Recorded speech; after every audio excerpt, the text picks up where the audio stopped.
नमस्कार. आयुष्याचे धडे गिरवताना या सुधा मूर्तींच्या कथासंग्रहातील आजचा 8वा धडा. 3 जलाशय. पूर्वीच्या काळी खेडोपाड्यांमध्ये तळी, सरोवर, जलाशय हेच लोकांना पिण्यासाठी आणि वापरासाठी लागणाऱ्या पाण्याचे स्रोत होते. प्रत्येक गावात नदी कशी असणार?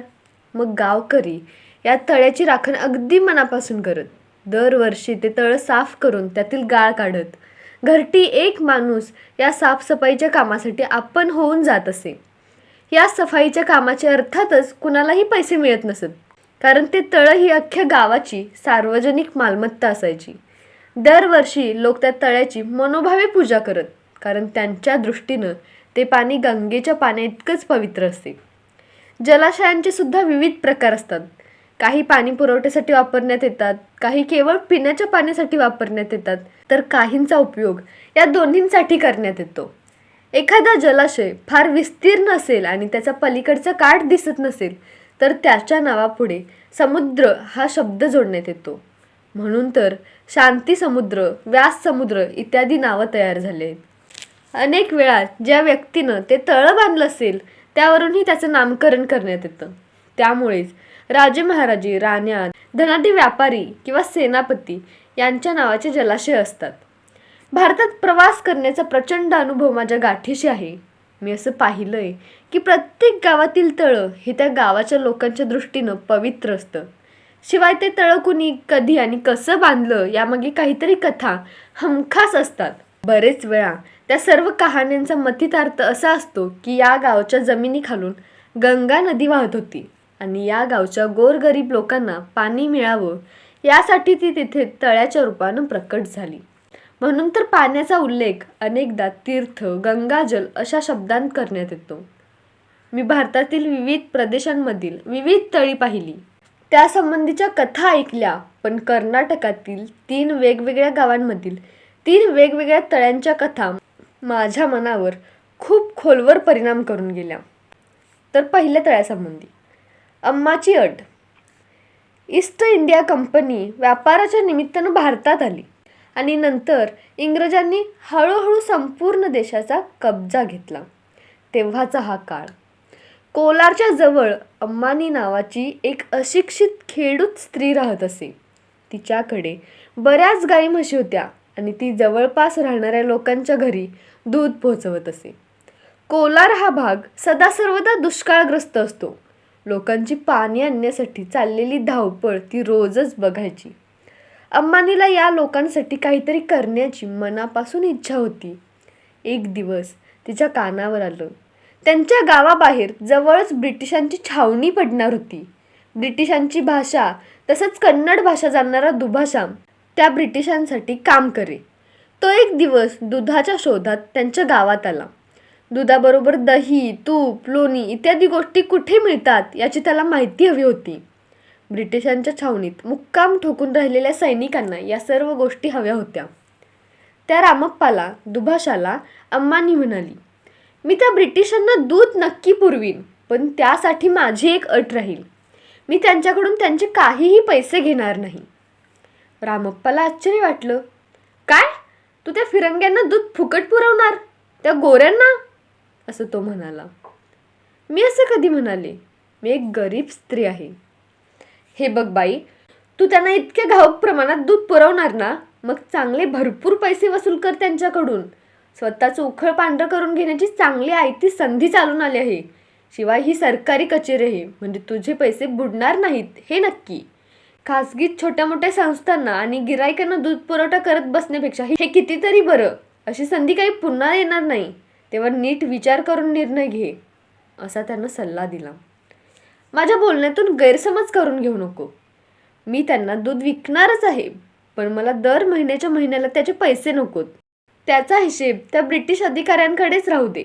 तुम्हीच तर म्हणालात ना, सरकारी पैसे कधी बुडणार नाहीत असं. अगं बाई, तुझ्या म्हणण्याचा अर्थ असा का की तू सर्वात शेवटी तुझे पैसे एकदम घेणार? मला तर हे काही गौडबंगाल कळतच नाही. पण अम्मानी हट्टच धरून बसली होती. ब्रिटिशांना दूध पुरवेन, तर फक्त याच अटीवर. मग रामप्पा तिथून निघाला. ही गोष्ट ब्रिटिश अधिकाऱ्यांच्या कानावर घालण्याचं त्यानं ठरवलं. दुसऱ्या दिवशी ब्रिटिश अधिकारी जॉर्ज याला रामप्पा म्हणाला, या गावात एक विक्षिप्त स्त्री आहे. ती तुम्हाला दूध, दही, तूप इत्यादी पुरवण्यास तयार आहे, पण ती त्याबद्दल पैसे घेण्यास तयार नाही. जॉर्जचं कुतूहल जागृत झालं. तो म्हणाला, त्या स्त्रीला घेऊन ये, मला तिच्याशी बोलायचं आहे.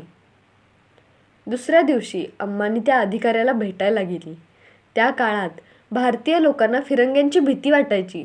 आपल्याला हे फिरंगी विनाकारणच शिक्षा करतील असं त्यांना वाटत असे. त्या ब्रिटिशांचा वर्ण गोरा होता, भाषा पण वेगळी होती आणि भारत ही ब्रिटिशांची वसाहत झाली होती. पण अम्मानी मात्र अजिबात न घाबरता त्या अधिकाऱ्यासमोर जाऊन उभी राहिली. तिला काही इंग्रजी येत नव्हतं, पण त्याला काय सांगायचं हे तिनं मनाशी पक्क ठरवलं होतं. ती जॉर्जला म्हणाली, साहेब, तुम्हाला दही, दूध, तूप जे काही लागेल ते पुरवायला मी तयार आहे, पण त्याचे पैसे तुम्ही मला न देता तुमच्यापाशीच ठेवा. मी ते नंतर तुमच्याकडून घेईन. त्यावेळी बँका नव्हत्या, त्यामुळे अम्मानीला घरात पैसे ठेवण्याची भीती वाटत असावी असा त्या जॉर्जचा समज झाला. तो म्हणाला, कुणी चोर तुमचे पैसे लुबाडून नेतील किंवा नातेवाईक तुमच्याकडे पैशांची मागणी करतील अशी भीती वाटते का तुम्हाला? तुम्ही एकटेच राहता ना? त्यावर अम्मानी हसून म्हणाली, नाही साहेब, त्या कारणानं नाही. मग का बरं? साहेब, मी ते तुम्हाला नंतर सांगेन. मला वाटतं त्याला तुमची हरकत नसावी. त्या जॉर्जला अम्मानी आवडली. त्यानं तिची विनंती मान्य केली. काही थोड्याच दिवसात अम्मानीनं दूध, दही आणि तूप ब्रिटिशांच्या छावणीत नियमितपणे पोहोचवण्यास सुरुवात केली. तिची उत्पादनं गावातील कुणाहीपेक्षा सरस होती. तसंच ती अत्यंत वक्तशीर होती. पण ती त्या ब्रिटिशांकडून पैसे घेत नसल्याची बातमी गावात पसरली आणि ती लोकांच्या चेष्टेचा विषय बनली. तिला ब्रिटिशांकडून काही पैसे जरी मिळत नसले तरी ती गावात पण दूध विकायची आणि त्यातून जे काही थोडेफार पैसे मिळत त्यात आपला चरितार्थ चालवायची. अशी अनेक वर्ष लोटली. ब्रिटिश छावणीत एव्हाना अम्मानी तिच्या प्रामाणिकपणाबद्दल आणि तिच्या उत्पादनांच्या गुणवत्तेबद्दल सर्वांना माहिती झाली होती. काही दिवसांतच तिथे दूध आणि दुग्धजन्य पदार्थांचा पुरवठा करणाऱ्या इतर गावकऱ्यांना कमी करण्यात आलं आणि अम्मानी एकटीच तिथे मालाचा पुरवठा करू लागली. सर्व अधिकारी तिच्याशी मित्रत्वानं वागत. एक दिवस जॉर्ज मुद्दाम अम्मानीशी बोलण्यासाठी आला.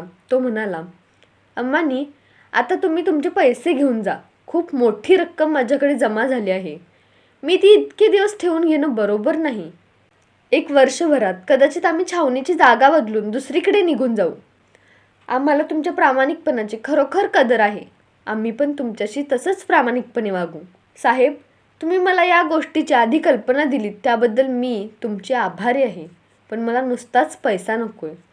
मला तुमच्याकडून आणि तुमच्या सैनिकांकडून आणखीही मदत हवी आहे.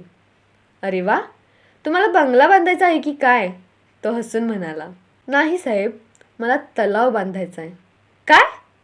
तो अधिकारी आश्चर्यचकित झाला. या खडकाळ प्रदेशात तलाव बांधणं हे मुळीच सोपी गोष्ट नाही, याची तुम्हाला कल्पना आहे का? तो म्हणाला, त्यासाठी खूप प्रचंड मनुष्यबळ लागेल. शिवाय तुमचा साठलेला पैसा या कामासाठी पुरा पडणार नाही.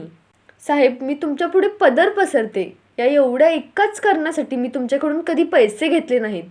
मी जर ते वेळोवेळी घेतले असते तर एव्हाना ते सगळे माझ्या हातून खर्च होऊन गेले असते. शिवाय मी आहे विधवा, तेव्हा माझ्या नातेवाईकांनी केव्हाच ते पैसे माझ्याकडून जबरदस्तीनं काढून सुद्धा घेतले असते. साहेब, या उन्हाळ्याच्या दिवसांत एका स्त्रीचं आयुष्य किती खडकर होऊन बसतं याची तुम्हाला कल्पना नाही येणार. तुम्ही एवढं काम माझ्यासाठी कराच.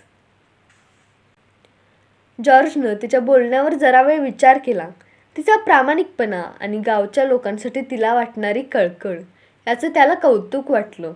तो म्हणाला, ठीक आहे, मी माझ्या वरिष्ठांशी बोलतो.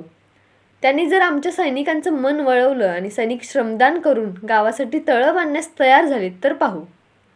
अखेर कनवाळू हृदयाच्या जॉर्जनं आणि त्याच्या सैनिकांनी श्रमदान करून तो तलाव बांधून पूर्ण केला. पूर्ण गावाला त्या तळ्यातून पिण्याचं पाणी उपलब्ध झालं.